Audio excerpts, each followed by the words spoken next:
Баршаңызға сәлем, сіздермен бірге денсаулық арнасы. Бүгінгі видеода инсульт жайында айтатын боламын. Жыл сайын инсульт бірнеше миллион жанды о дүниеге аттандырып жатыр. ақш-тың өзінде 40 секундта бір инсульт орын алады. Ал елімізде жыл сайын 40 мың адам инсульт тырнағына іліксе, 5 мыңы алғашқы 10 күнде қайтыс болады. Олардың ішінде 53% ерлер қауымы болса, 47% әйел адамдар. 41-60 жас аралығындағылар осы дерттің торына түсетін қауіпті топқа кірсе, 61-70 жас одан кейінгі орынға жайғасқан. Ал 71 жастан жоғарыларда 28%, 16-40 жас аралығындағылардың көрсеткіші 4%. Инсульт дегеніміз не? Инсульт ми қан айналымындағы проблемадан туындайды. Геморрагиялық инсульт ми қан тамырларының бірінің үзілуі, түйілуі немесе тығындалуы. Ал ишемиялық инсульт тамыр өз қабырғасының тұтастығын сақтағанымен, қанның ағымын тромбымен түйілуіне немесе тығындалуына байланысты тоқтап қалуы. Екі жағдайда жақсылыққа әкелмейді. Біріншісінде жоғары қысымды көтере алмаған қан тамыры жарылып, ми заттегіне келіп түседі. Құйылған қан миды басып, оны ісіріп, бір бөлігін жансыздандырады. Бұл инсульт көбіне ауыр депрессиялы күндерден соң тууы ықтимал. Кешкілік бас жарылып кетердей қатты ауырып, заттар қызыл түсті боп көріне бастайды. Лоқсып құсуға дейін барады. Соққының осындай алғашқы белгілерінен соң науқаста қимыл қозғалыс, сезгіштік, сөйлеу қабілеттері бұзылып, естен танып, комадан бірақ шығуы мүмкін. Ал ишемиялық инсульт қан тамырлардың бітелуіне байланысты жүрек, бүйрек, ми инфарктісіне жеткізеді. Оған әсер ететін факторлардың ішінде стресс, ауа қысымының құбылмалығы, қажу, шаршау, ішімдік, артық салмақ, қандағы қант деңгейінің көтерілуі бар. Бұл инсульт көбінесе қарт адамдарда кездесіп жатады. Жалпы статистикада инсультке шалдыққандардың 31% арнайы күтімге зәру болса, 20% өздігінен жүруден қалады. Тек 8% науқастар ғана ұзақ реабилитациядан кейін қалыпты өмірге оралуы мүмкін. Бір қиыны инсультті алдын ала болжау мүмкін емес. Қазір күліп отырған адам бірнеше минуттан соң жедел жәрдем шақыруға жағдайы келмеуі мүмкін. Қандай адамдарда инсультке шалдығу қаупі жоғары? Гипертониядан зардап шегетіндер, жүректе дерті барлар, мәселен, жүрек жетіспеушілігі немесе жүрек ырғағының бұзылысы, қант диабетіне шалдыққандар. Диабет тамырларға зақым келтіреді, қан құйылу қаупін жоғарлатады, артық салмақтың болуы, белгілі бір препаратты қабылдау. Олардың кейбірі эстрогеннің деңгейін өзгертеді, мысалы, жүктілікке қарсы дәрі. Қимыл қозғалыстың жетіспеуі, қанда холестерин деңгейінің жоғарылауы, шылым шегетіндер, ұйқы кезінде апноэмен зардап шегетіндер. Жасы 55-тен асқандар. 55 жастан асқаннан кейін әр 10 жыл сайын инсультке шалдығу қаупі өсе береді. Ер адамдардан қарағанда әйелдерде инсультке шалдығу көрсеткіші айтарлықтай төмен. Инсультті дер кезінде анықтай білсе, оның салдарынан туындайтын көптеген проблемалардың жолын кесуге болады.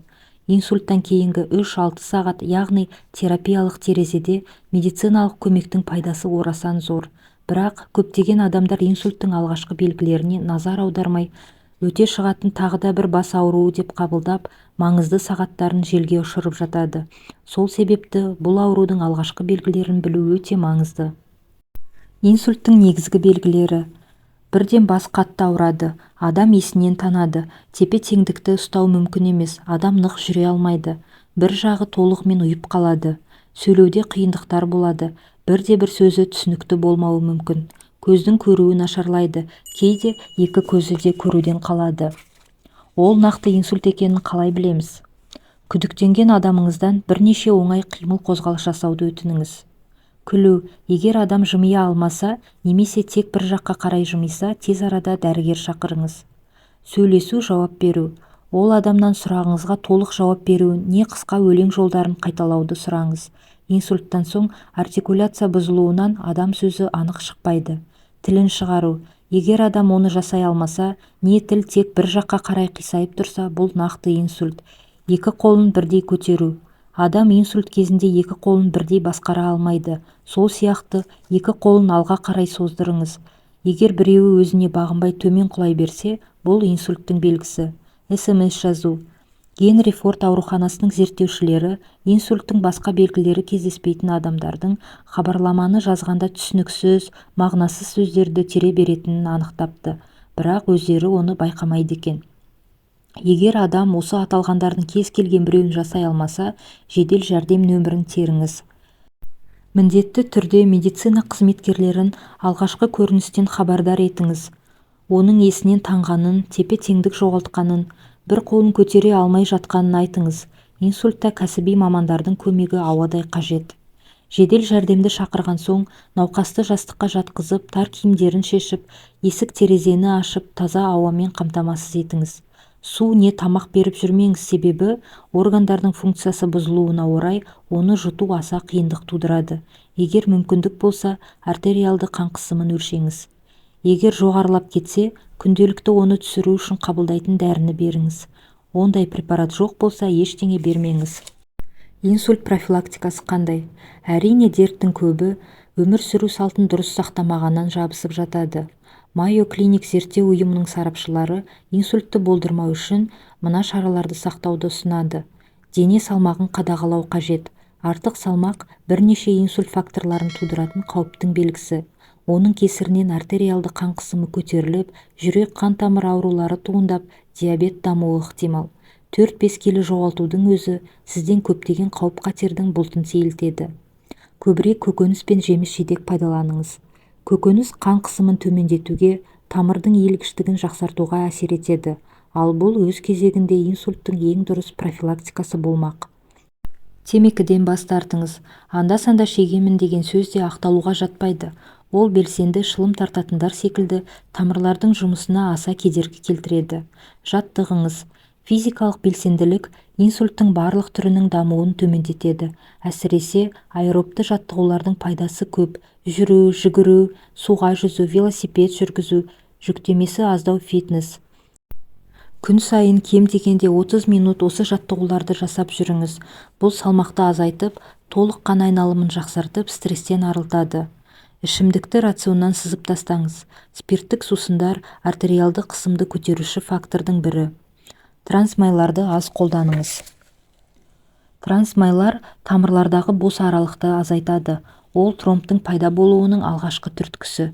Сол себепті фастфуд, чипсы, крекер, маргарин секілді тағамдарды азырақ қолдануға тырысыңыз. Артериалды қан қысымын бір қалыпта ұстаңыз. Қысымды 130-80-ге дейін жеткізбеңіз. Егер мұндай жағдай болып қалса, терапевттің консультациясына жүгінгеніңіз жөн. Диабет қаупі. Диабеттің қаншалықты қауіпті екенін біле тұра, науқастар өз деңгейінде күрес жүргізбей жатады. Өзіңізді тыңдай отырып, оның алғашқы сатысында-ақ кеселдің бетін қайтаруға болады. Өкінішке орай, инсульттың қаупін нөлдік деңгейге жеткізу мүмкін емес.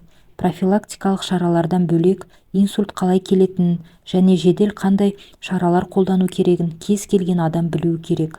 Өзіңізге не жақын туысыңызға көмегіңіз тиіп қалуы ғажап емес. Құрметті достар, егер де видео пайдалы болса, қазақ тілді арнаның дамуына үлес қосып, арнама тіркеліп, лайк басып кетіңіздер, және де комментарий бөлімінде өз пікірлеріңізбен бөлісе отырыңыздар.